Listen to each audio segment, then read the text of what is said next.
Kadapa parliament స్థానానికి ఉప ఎన్నిక వస్తుందని అక్కడి నుంచి జగన్ పోటీ చేస్తారని ఇటీవల పుకార్లు షికార్లు చేస్తున్నాయి. తెలంగాణ సీఎం రేవంత్ రెడ్డి కూడా ఈ పుకార్లపై స్పందించడంతో ఏపీ రాజకీయాల్లో ఆసక్తికర చర్చ జరుగుతోంది.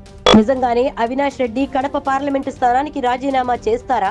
జగన్ ఆ స్థానం నుంచి పోటీ చేస్తారా? వారిద్దరూ లోక్సభ అసెంబ్లీ స్థానాలను మార్చుకుంటారా అనే ప్రశ్నలు వినపడుతున్నాయి. దీంతో వైసీపీ అధికారికంగా ఈ వార్తలపై స్పందించింది. జగన్ పులివెందుల స్థానానికి, అవినాష్ కడప ఎంపీ స్థానానికి రాజీనామా చేస్తారని, వారిద్దరూ తమ తమ స్థానాలు మార్చుకుని ఉప ఎన్నికల్లో పోటీ చేస్తారనే ప్రచారం శుద్ధ అబద్ధమని అన్నారు కడప జిల్లా వైసీపీ అధ్యక్షుడు కె సురేష్ బాబు. ఇదంతా టీడీపీ దుష్ప్రచారమేనని ఆరోపించారు. టీడీపీ అనుకూల మీడియాలోనే మొదట ఈ ఊహాగానాలు ప్రచారమయ్యాయని, కల్పిత కథలల్లారని అన్నారాయన. ఆ తర్వాత చంద్రబాబు శిష్యుడు రేవంత్ రెడ్డి స్పందించడం కూడా వారి మ్యాచ్ ఫిక్సింగ్ లో భాగమేనన్నారు సురేష్ బాబు. ప్రజల్ని గందరగోళపరిచేందుకే ఇలా చేస్తున్నారని మండిపడ్డారు. కేవలం 11 మంది ఎమ్మెల్యేలున్న వైసీపీ అసెంబ్లీలో తన వాదన సరిగ్గా వినిపించడానికి అవకాశం లేదని విశ్లేషకులు అంటున్నారు.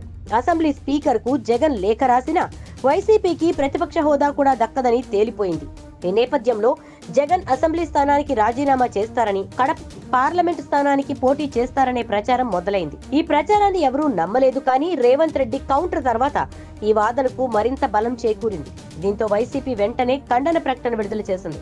అదంతా టీడీపీ దుష్ప్రచారమని కొట్టిపారేసింది.